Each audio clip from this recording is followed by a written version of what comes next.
নমস্কার, কেমন আছেন সকলে? তো ঘড়িতে 12টা 10, কলকাতা থেকে বেরোচ্ছি উত্তরাখণ্ডের উদ্দেশ্যে। এবারের গন্তব্য উত্তরাখণ্ডের তুঙ্গানাথ মন্দির, তুঙ্গানাথ এবং তার আশেপাশে বেশ কয়েকটি মন্দির ঘুরে দেখার। তো আজকে ইচ্ছে আছে কলকাতা থেকে 500 কিলোমিটারের দূরত্বে ঔরঙ্গাবাদে নাইট স্টেটা করার।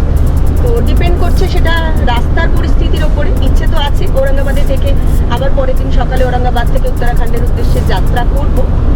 তো চলুন শুরু করা যাক আমার এই নতুন স্পিরিচুয়াল জার্নি। সঙ্গে থাকুন, বাকি কথা রাস্তায় হচ্ছে।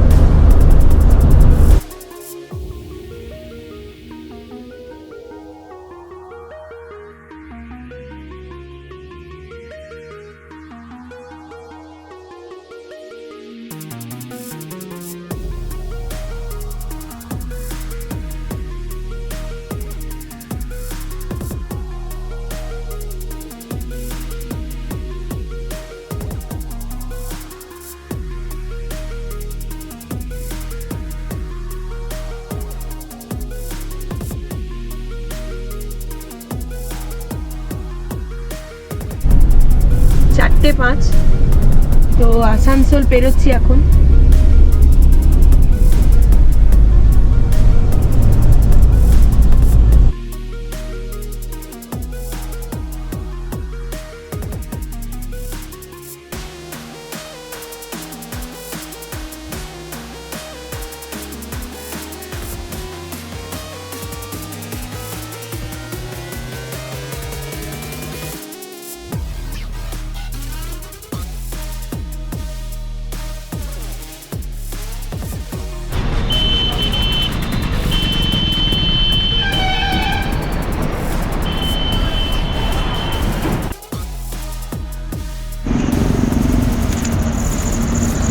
তোপচাচি পেরিয়ে একটু দাঁড়ালাম চা খাবো বলে।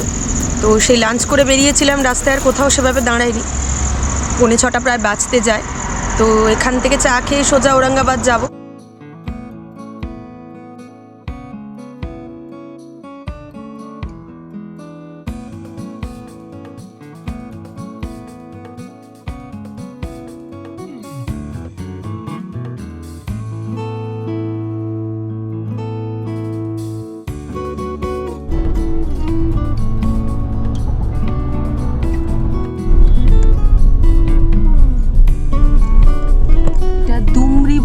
জায়গা টোল বেরোচ্ছি।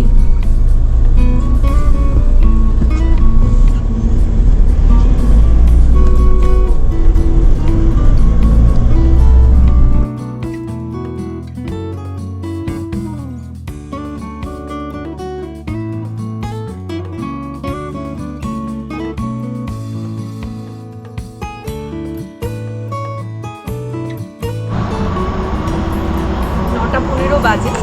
তো এসে পৌঁছেছি ঔরঙ্গাবাদ, হোটেল বৈষ্ণবী হাইটস। তো আজকে রাতটা এখানেই থাকবো। এইটা একদম হাইওয়ের কাছে, NH-19 ওপরেই একদম। তো সেই জন্যেই আর কি এই হোটেলটাতে উঠলাম, কারণ সকালবেলা বেরোতেও হবে। এখানে একটু শীত পড়ে গেছে, নভেম্বরের শুরু। কলকাতার থেকে টেম্পারেচারটা একটু কম, বেশ ঠান্ডা লাগছে। তো হোটেলে চেক ইন করি।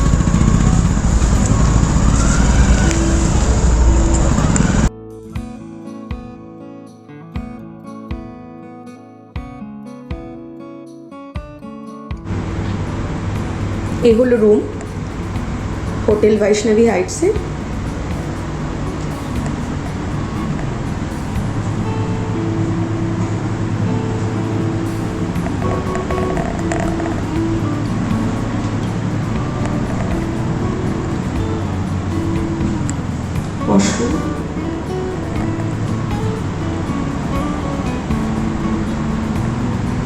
বাইরের দিকে একটা ব্যালকনি আছে। খাবার এসে গেছে। তো চিলি চিকেন আর রুটি অর্ডার করেছিলাম, সাথে স্যালাড।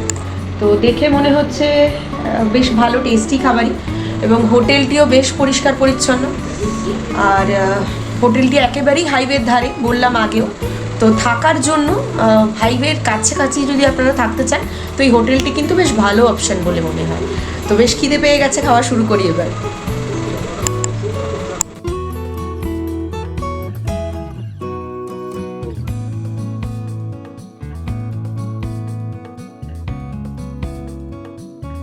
আজ এই পর্যন্তই, দেখা হচ্ছে আগামী পর্বে।